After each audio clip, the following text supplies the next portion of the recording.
Hello everyone and welcome back to the dojo. Today, finally, after what is it, 15 lessons or so that we've been together, hopefully we've gotten to know each other better.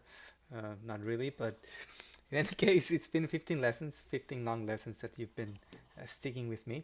And today we finally arrived to one of those topics that I discussed all the way back in our first lesson, I think, when I was talking about Shiny applications. So today we will be developing a very simple Shiny application. We'll be using a lot of the knowledge that we used in our Markdown, in the Flex dashboard. So we'll be reusing some of that code to speed up things a little bit and just focus on the important bits. Now, most likely what will happen is that we will continue to expand this particular application. We might change it here and there. So make sure that you follow along. At some point, we'll probably make a copy of this. And with that said, I think we should probably uh, get down to it, right? Let's get to it. Okay, so what are we gonna do first? You see that I already opened here my first script. I just opened it so that we are open and ready for you guys. But we will be doing something new. We will be creating a Shiny application. So let's see. Actually, before I won't make it full screen yet. I'll just make it full screen later. So here we can go to Shiny Web App, and then here we can choose the location that we want. Now give me a second. What's the name of my folder that we want? It's this one. This is located in, let's copy this.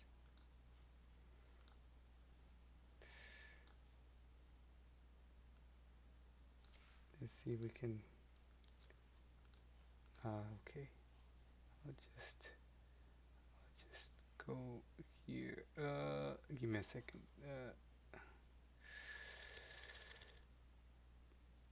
One second, please, because I also have private stuff on my computer. I'll move this temporarily and then I'll come back. Mm -mm -mm -mm.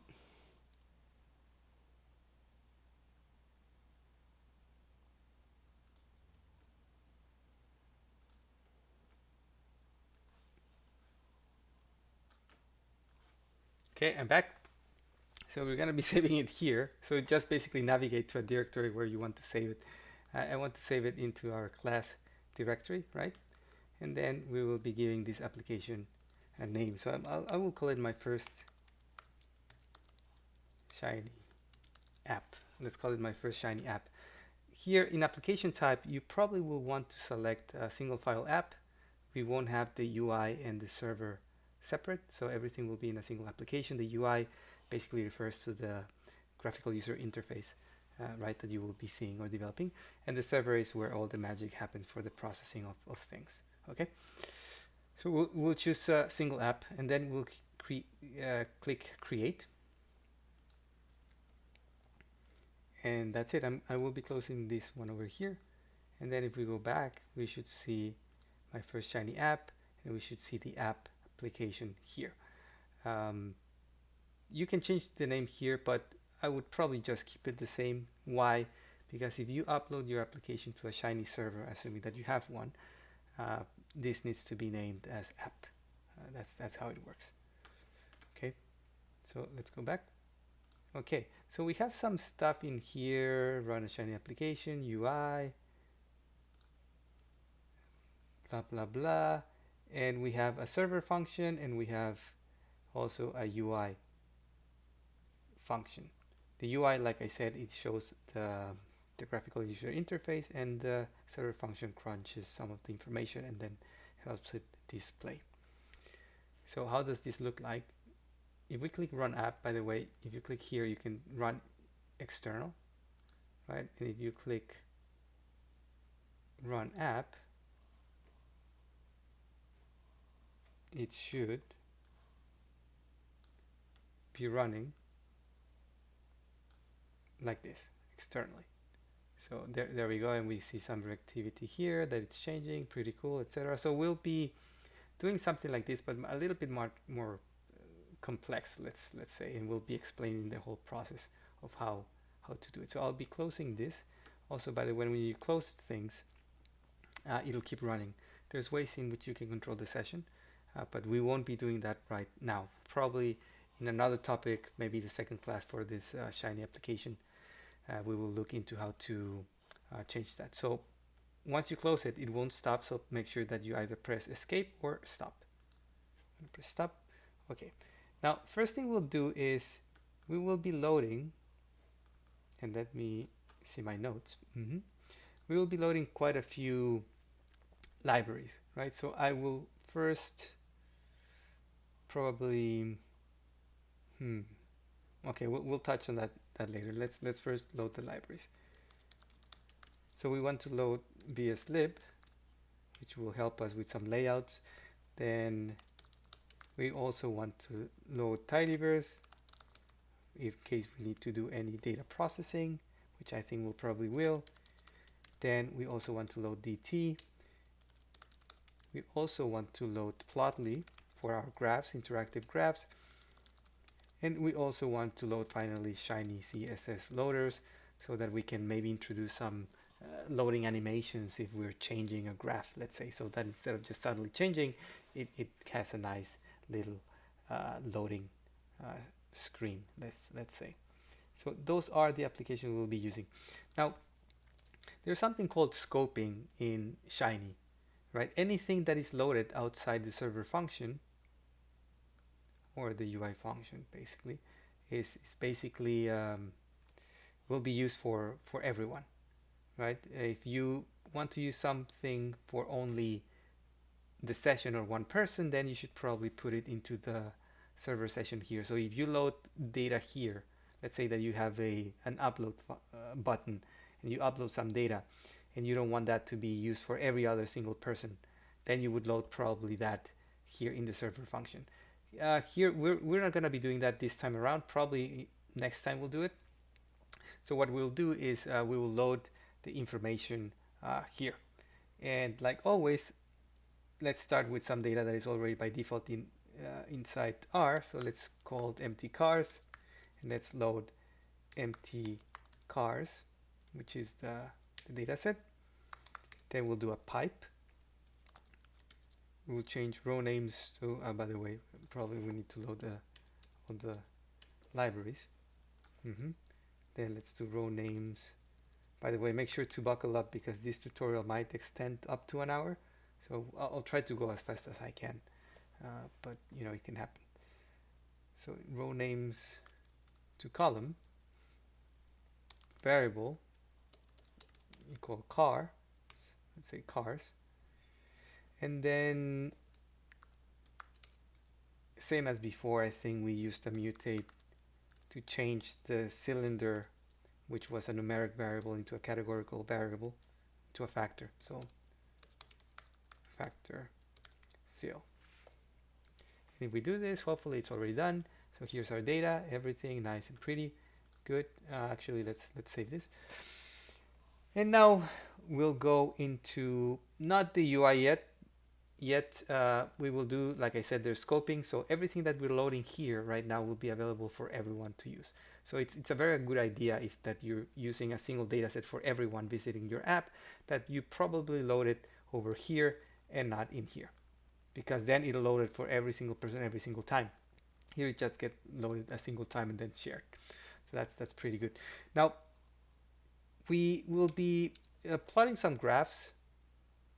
Right, the idea behind this is that we will kind of recreate what we did in Flex Dashboard with some tweaks here and there and some nice new things. It'll look nicer, of course, and for that we'll be reusing some of that code. So in the interest of keeping things, let's say, simpler in our server function, because I can also create the code to plot a graph in here, like you see here. Right, this is to plot a histogram, but for me this looks a bit messy, and you can also, you know, your server function can get quite confusing, quite long. So in order to save a little bit of that, I'll be creating a function that plots, and then I'll be just calling that plot function over here. Okay, so let's get to that. So before we go to that, we'll be creating, before we modify the server function further, we'll create that that function. We're gonna call it plot graph 1. Let's call it assignment operator. Then we'll do function open, and then here we will paste the thing. So I think we had let's see here, if we open this one,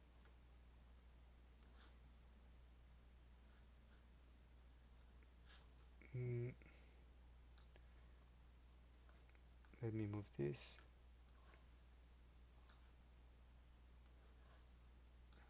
Okay, there we go. So here we have already a plot, right? So I will be copying this, and actually I'll be copying the whole damn thing. Sorry for the cursing. I'll be copying the whole thing,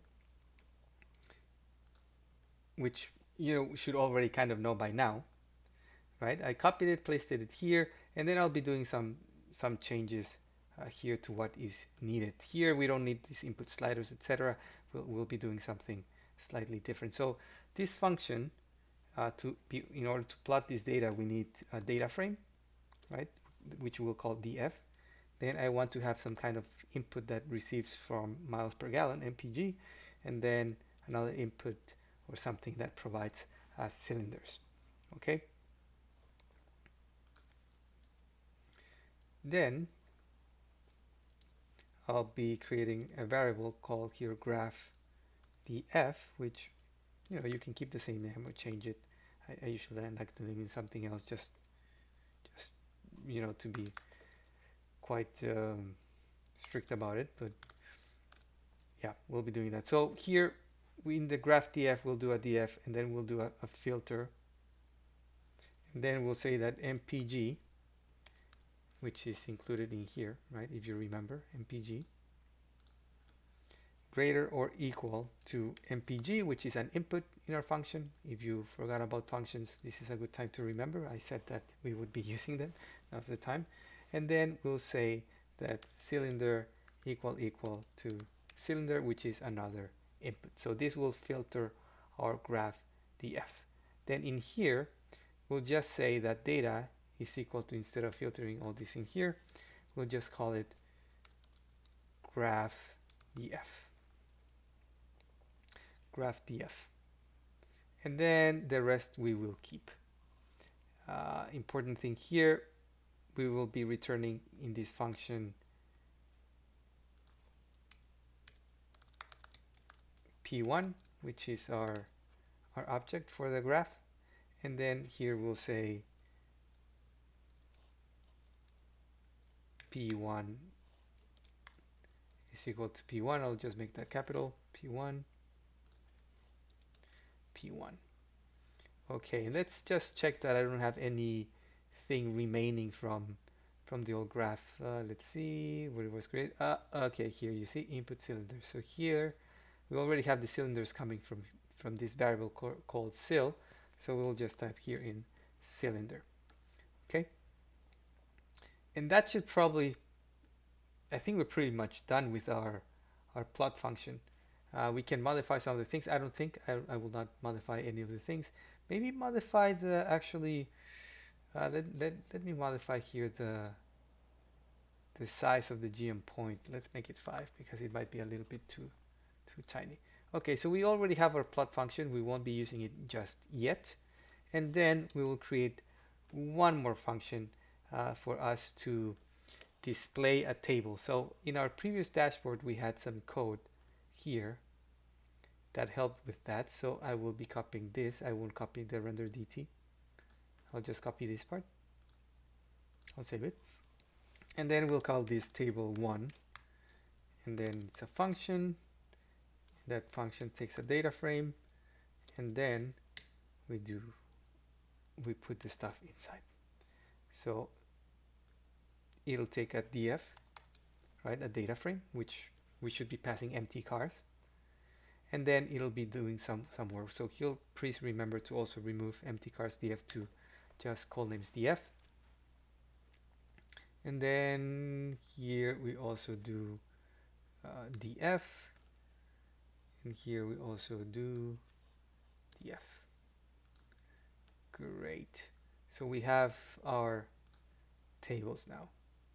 Great. So we have that already looking, I think, pretty nice. Pretty nice. Okay, what do we need to do next? Now we'll be working with the, and by the way, let me delete this because we don't need this in the server function. We'll be looking now at the UI. And where can we get inspiration for UIs? Well, I always have you covered. And for that, we can go into Shiny components or Shiny layouts, basically. Shiny layouts, here you'll see how to create a navigation bar, or how to create some sidebars, how to create some tabs, tab set, cards, panel cards, arrangement elements, etc. So you have lots of things. Control for page size. So if we click one of these, it'll give you or load up with some code that you can reuse. So let's wait a little bit for that. Take some time.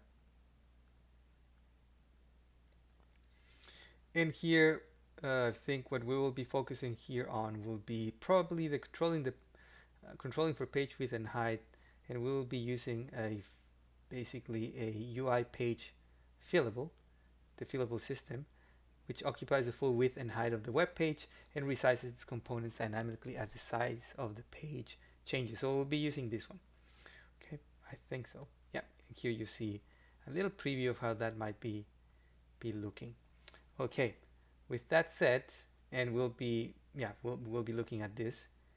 We'll have to be combining certain parts. So we'll combine some layouts. For example, we'll do probably a nav bar, and then after doing a nav bar with the page fillable, we'll be doing some navigation panel, etc. So we'll be doing many things in here for this.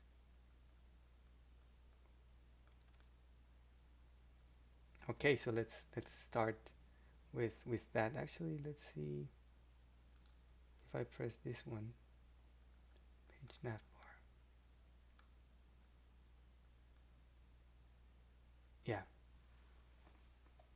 Yeah, we'll be using this this type. So we could just copy it here, but I'm just going to type it because I want to use the page fillable also. Okay. So let's see, and this is where it gets confusing because sometimes you have so many parentheses that it just kind of gets out of control. So I'll just delete all that, and hopefully I don't screw things up. So in our UI, we'll use the page fillable.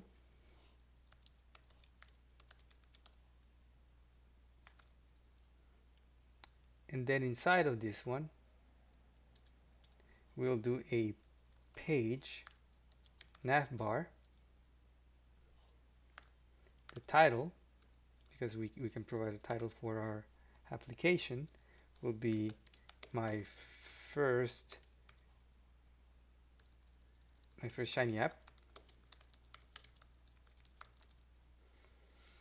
Then we can provide or pass down additional things. So we'll pass down a nav panel. You see all of those elements are from bslib, so very handy. There's other ways in which you can create the layouts which are much more manual. Actually, I used to do them in a different way, and I kind of learned this new way just very recently, which I think it's probably much clearer and nicer than the old way of doing it. Which I won't be training you on those other things. It's just too old, you know, too old. That stuff is not great. This bslib is much better. Okay, so we'll do a nav panel. If you remember, that is coming here a little bit from there. You have a page nav bar, nav panel, and then the contents, right? So let's actually let's just copy the code directly. Let's copy this directly. So we have nav panel A, page A content, page B content, nav panel B. And I wonder what happens if we try to execute this. It could run, or maybe it just doesn't run. I'll run this in a window, okay? So that it just shows up. Yeah, I could not find function page nav bar. Yeah, okay, well, that was kind of expected.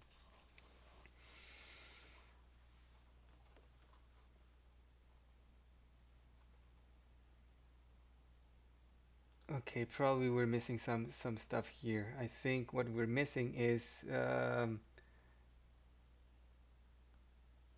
think title, nav panel A, nav panel B.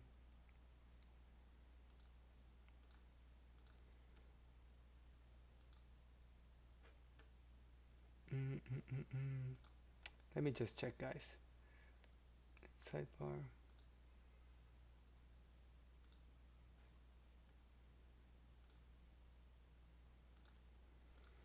Well, it should be kind of working. It's gonna find. Let's see.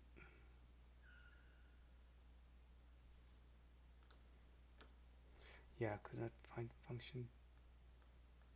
We do have bslib loaded. Okay, let me see if I delete this.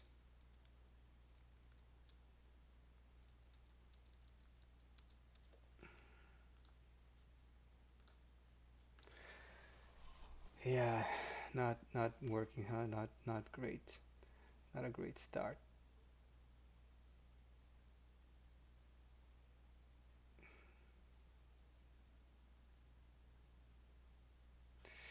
Let me just check something. Let's use a little bit of the backup help here.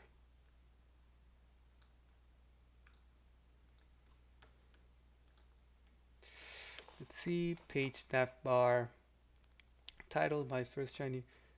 Okay, you know, let's use a little bit of the backup.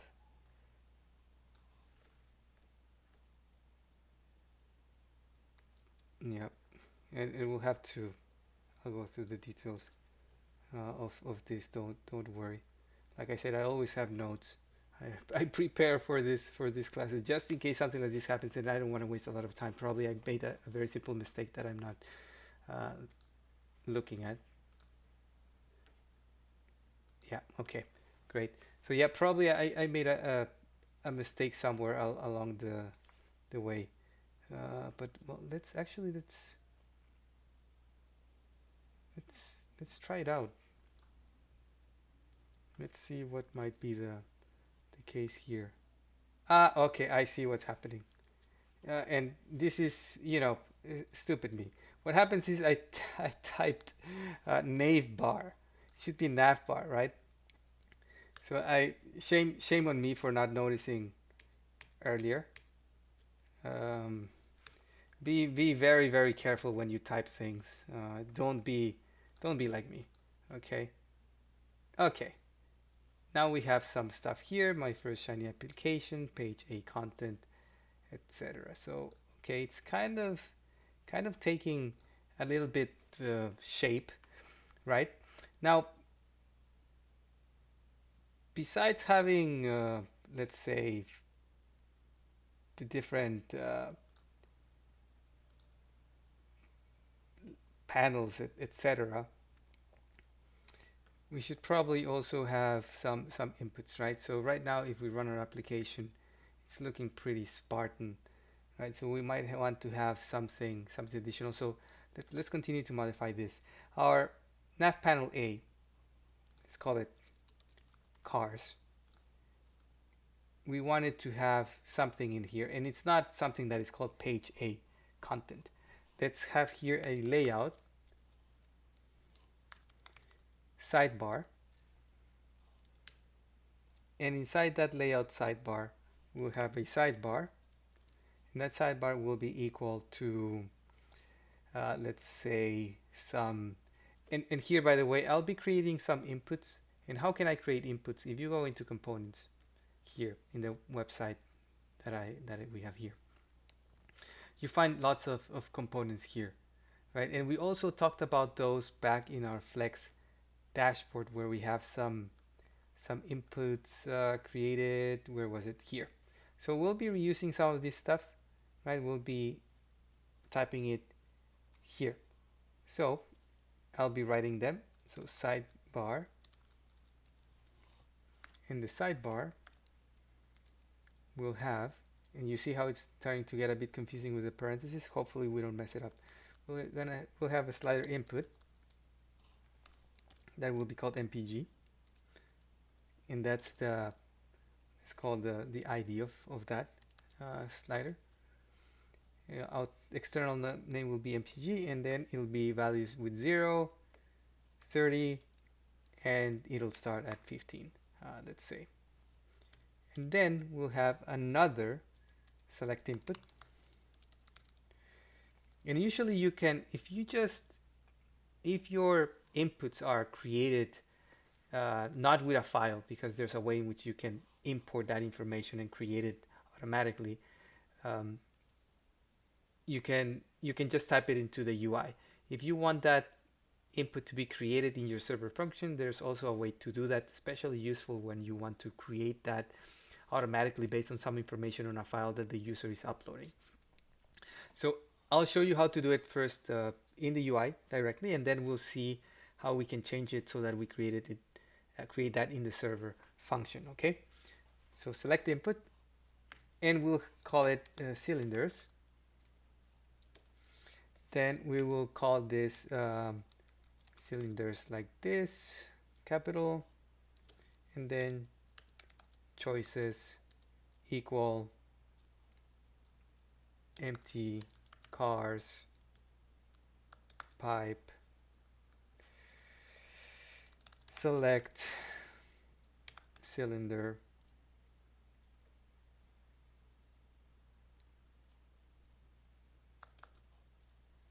unique pool. Then we'll finish with a sort. All this stuff we've done before. Actually, I think I could have just, copied and pasted that to save a little bit of time. I didn't. I wanted to type it, I guess. And then after that, comma, we'll say open equal always. So that means that the sidebar over there is always open. You can change the behavior later on if you want.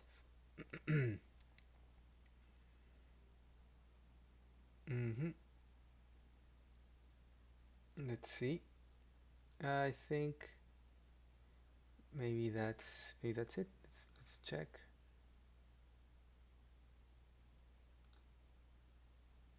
I'm probably missing something in here.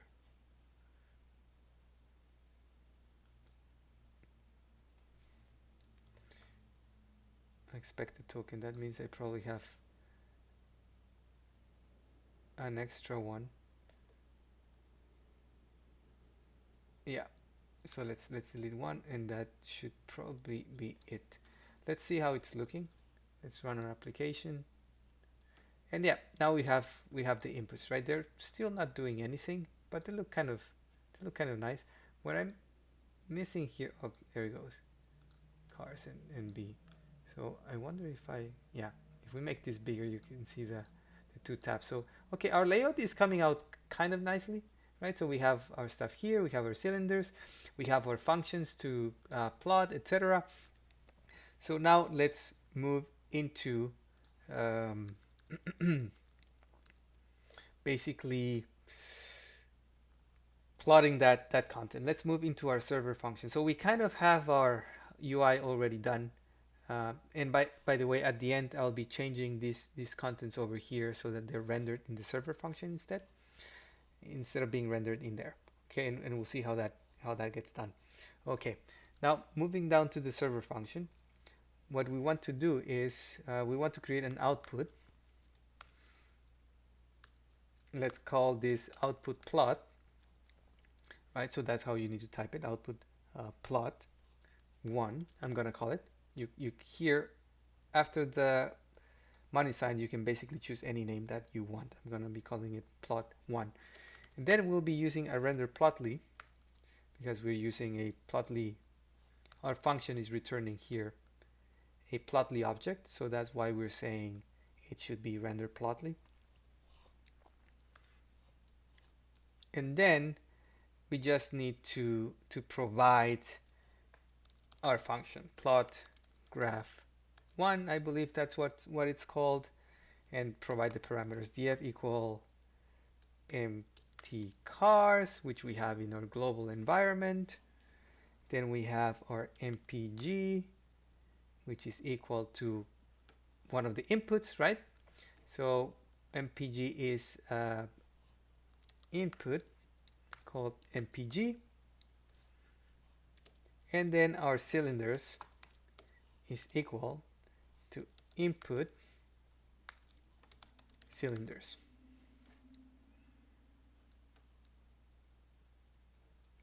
We have our plot now. Okay, so I guess we need to add it somewhere in there. We'll see where we add it just in a bit, because we also want to create an output for our table. So we'll type output table 1, let's call it. Why table 1? I just want to call it table 1. And here we'll do a render dt like we did back in our Flex dashboard, if you remember. I think, yeah, we did that. So we'll do render dt, and then we'll pass down our function that we created earlier called, I think, what's it called? Table 1. Table 1 with a df called empty cars. Okay, so now we have our server function and we have our outputs here that need to be created or done something with, calculated, let's say. And we will move, or we need to place those here somewhere. Okay, somewhere we need to place that stuff.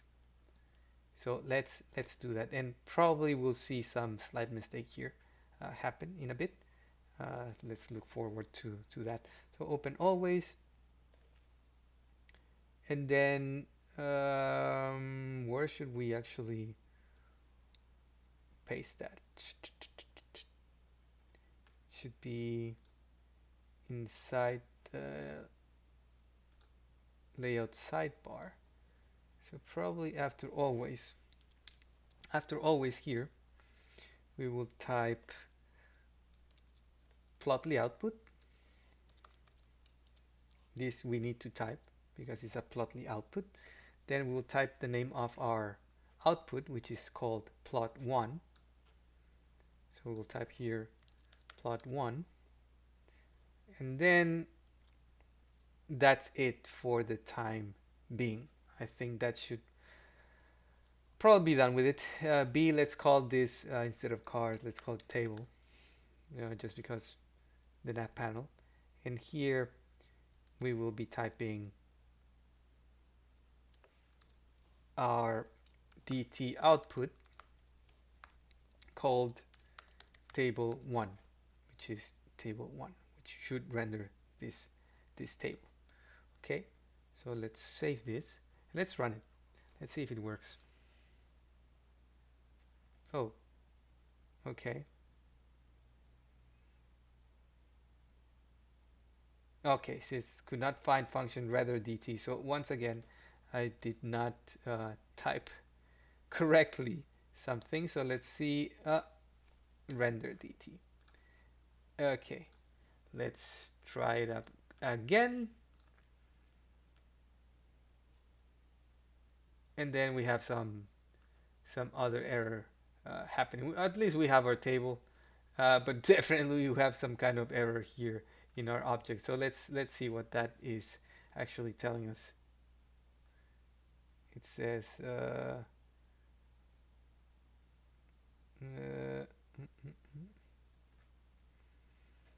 Probably something to do with our,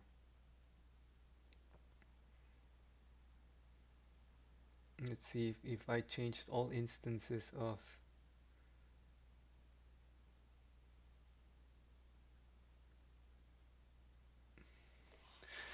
and this is where it always gets a bit tricky.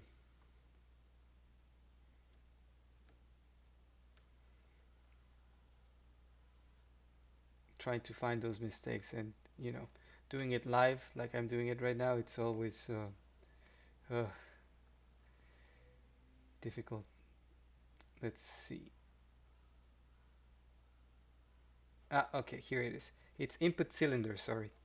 So you need to be very, very careful how you name things, right? I've already made so many mistakes so far related to all that. The importance is, trying to understand what that error is telling you.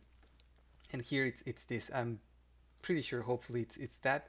Let's see. Let's run it again. I will be clearing this up. And yeah, there we go. But okay, yeah, it's showing something.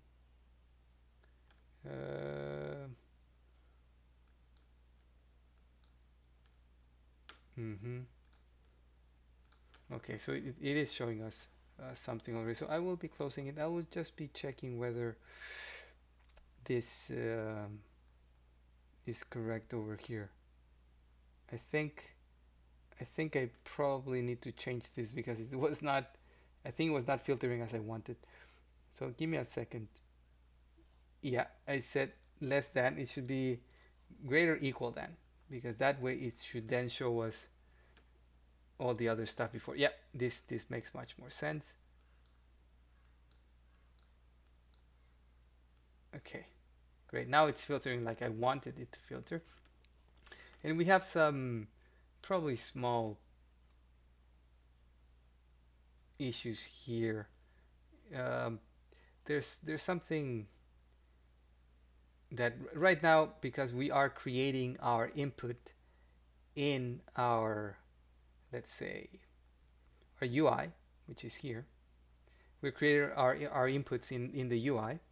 It doesn't really show you a mistake that might happen when you create or generate that input in the server UI. So what am I talking about? We'll see. Just give me 1 second. So I said before that we can also basically generate these inputs in the server UI. So we will be doing that. And then we will be modifying this code. Now, if you want to keep this code, we can just, actually we can copy this. And then we can just comment it out in case you want to keep that, right? But honestly, probably you shouldn't keep it because you'll get confused what works with what, right? So if you want to keep it just for your reference, do this. But I probably will not keep it, so I will just delete the whole thing, and then I will be directly modifying what we currently have here. So please go ahead and save that if you want. Otherwise, please continue with me. Okay, now we want to create, like I said, those inputs, those inputs. Let's say. So how can we do that? Well, we can call it. We need to create an output, and then we will be calling that output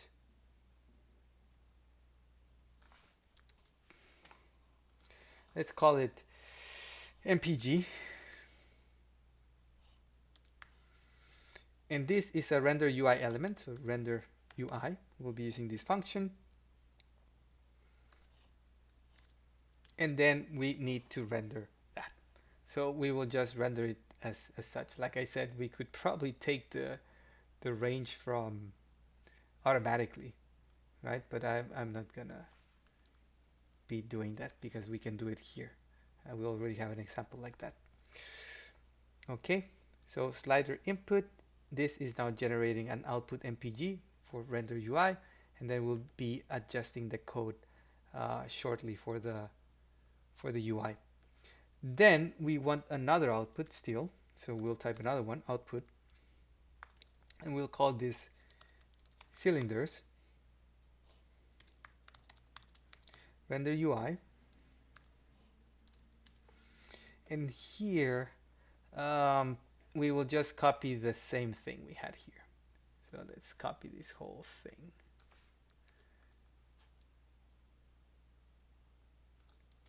There we go.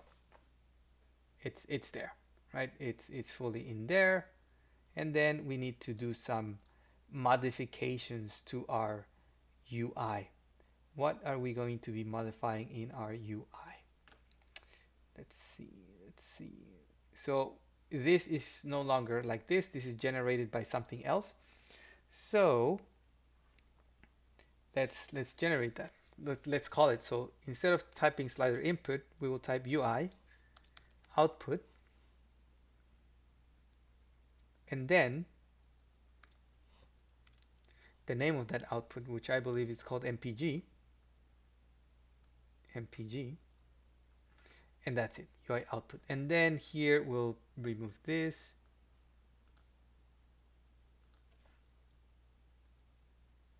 Yep. We'll remove this one, and we will also do a UI output. And we'll call this one, what did we call it? Cylinders. Make sure you type it correctly. You type it incorrectly, you'll have some issues for sure. Okay. Now with that, we have all our I think we have all our outputs now. We have the plot, we have the table, we have the cylinders, we have the MPG. Okay, great. Let's see how it looks. Let's save it. Let's run it. Oh, see, UI output. That means I'm missing a T. Again, I made a mistake. Very common mistake. You'll probably do it also. So make sure that you're careful with that. Now, you saw that? Did you see that? For a split second there, when I ran this, and by the way, you also get this horrible mistake over here that it's like, oh, something MPG greater than MPG and must be not size 0 and blah, blah, blah. And then you're like, oh, what the hell is this? And what is happening here? And you see there was an error that quickly showed up.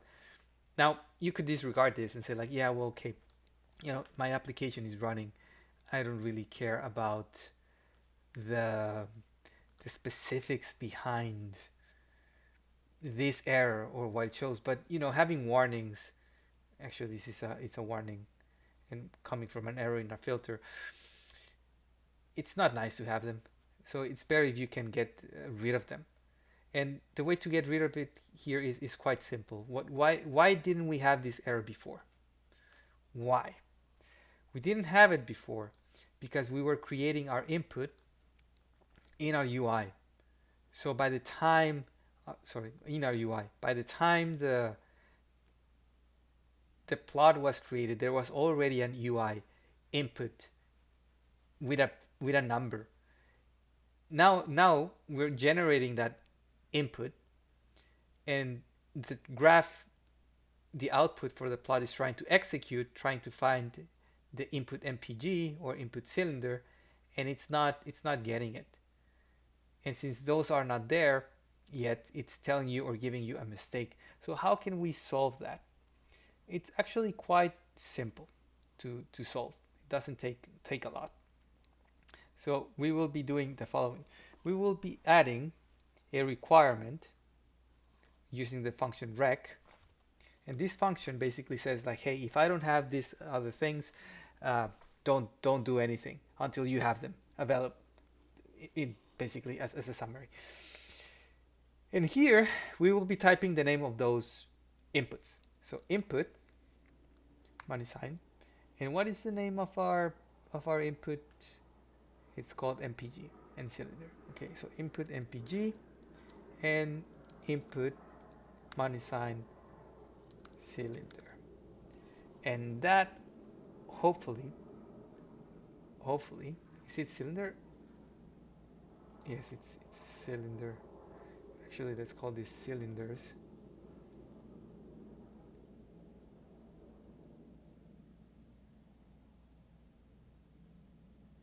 Mm-hmm. Yeah, let's see. Hopefully it runs. Okay. Yeah, okay, it's there because I changed the name for that one, so it's now cylinders. Let's run it again. And there we go. Now it's running. And let me close this. So if you check. And by the way, because I'm running it, if you notice, if I'm running it in a window, every time I close it, the process will automatically stop. But if you're running it external, and let's go back here. If you're running it external, then once you close it, the session will keep running. So you need to click stop. So that's something you should know. If you want to quickly do things and not worry about that, then just run it in a window. We'll be running it in a window for a bit. Okay. So let's run this again. And now we don't have that error that suddenly popped up saying like, hey, something is wrong. We have our cylinders here. Every time we change it, it's changing our graph. We have our beautiful Plotly graph. We have our MPGs. There's nothing that has more than 21 miles per gallon when it's 8 cylinders. But if you go lower, of course, you will see that data. We also have here our layout, right? With our 2 pages. We have our table here with our copy CSV, etc. All the functions. We can modify here the number of entries and scroll down. Everything looking pretty much very, very beautiful. But are we done yet? No, we're not done yet because we haven't used the final piece of the puzzle, which is the shinycssloaders. Right, so we loaded that library, and what does shinycssloaders? What does it do? It basically it's a way to quickly add shiny loaders or a loading image into your application. And how can we do that? Very simple. All we need to do is we need to wrap an output, something called output. We wrap it around a function called with spinner. We wrap it around something called with spinner. So let's do that. With spinner. Open parenthesis. Have it inside. With spinner is inside, and then we need to provide certain things. So there are several options actually. So with spinner, it says here, for example, there's a type, color, default, types. 0 and 8 means no, 0 means no spinner. Check it out. shinycssloaders demo. So actually, let's click this. Let's see what kind of shiny CSS loaders we have. We have this one, spinner 1, spinner 3. Is this one? I'll be using spinner 3, right? So, and you can change the color, the size, the update, etc. So we'll be typing all those things here in our spinner. So let's go back. With spinner, type equal 3 because that's the one I like.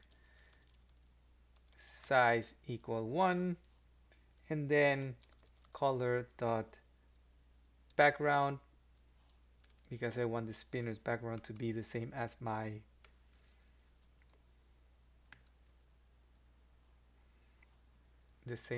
background.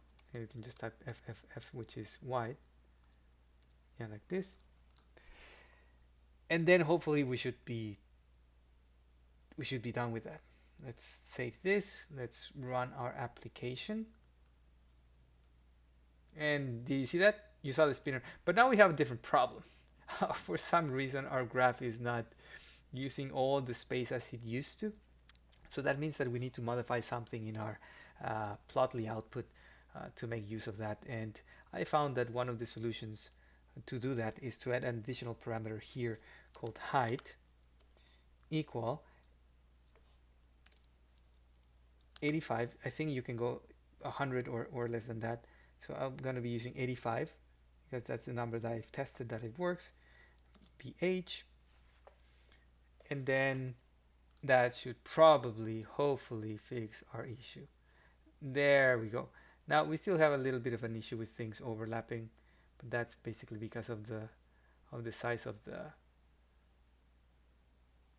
of the graph, right? But in general, it's resizing pretty well. We have our cylinders, everything's working. We have our beautiful um, plotly graph. We have our inputs. We have our table. We have everything, all of these buttons, everything that we've learned up until now is basically working and up in here. Now, there's another thing that we can do. We can also save our empty cars as a reactive value so that you can change it. Let's say that you upload a file and you want that to change every single time, then you wouldn't load it at the very start. You would load it basically with the scoping that we talked about. You would load it in the server function. Now, for that to work, we need to set up certain things. Probably we'll be talking about that at a later point, but there's something called reactive values, reactive expressions that you can use to activate reactivity and re-execute certain things. So we can save empty cars as a reactive value. How we do that, we'll look at it probably next time when we continue to further change this application. I think so far with what we have now, I think it looks pretty good, pretty decent. As a quick wrap up to these lessons, because we're approaching the end of it, what did we see? We saw the different libraries: Shiny, bslib, DT, Plotly, Shiny CSS loaders, right? We looked into how scoping for a Shiny application. Scoping, remember, things that happen outside the UI in the server. They're basically executed once for everyone. And if you want to execute something on a by session level, you can do it in the server. And you can also add additional parameters there that say, for example, session, which we'll talk about next class when we continue to further modify this. So we'll be adding probably some additional buttons in next class. We'll add a button to upload something. Then we'll add probably also a button to save, let's say, the data that we have loaded, just because. Let's say. And then we revisited a little bit of functions. We created a function that plots. Then we created a function that creates a table. And then we use those different functions in our server function to just basically call them and render them as different outputs. An output that is called a plot, an output that is called a table, using the respective renderers. Render DT for tables, render Plotly for graphs. Then we did outputs for inputs and rendering them as a UI element. Some of them taking some dynamic value from the data or being generated, like the choices. And then also we did look into the UI, where we use the page fillable to use all the page, right, and resize dynamically with a page nav bar together with some nav panel, which is basically different pages, you could call it, right? We also finally looked into spinners and how to solve the issue of our spinner, basically saying that the graph should occupy half of the space. So with that said, I think this finishes our first simple Shiny application, right? I hope you enjoyed this tutorial, and like I said, next time we'll be looking into adding maybe an upload thing and making our application a little bit more complicated. Let's say if we haven't uploaded a file, then we shouldn't probably be showcasing certain things. So it's gonna get a little bit interesting how we handle that particular problem. With that said, thank you for following up until now, and we will be continuing this in our lesson 17. we'll continue modifying our Shiny application. Like always, guys, if and gals, guys and girls, or guys and gals, if you enjoy the content, please remember to like and subscribe. Also comment. This is so that YouTube's algorithm can hopefully bless us with some more traffic. Our traffic right now, it's not the greatest, right? So I really appreciate your help. If you've been following me all this up until this point, to please help me out. Just like I'm helping you out, help a brother, okay? Help me out, help other people. So please like, subscribe, and comment if possible. With that said, remember to save your application, and I think that's basically it. Thank you very much for following. Class dismissed. See you next time.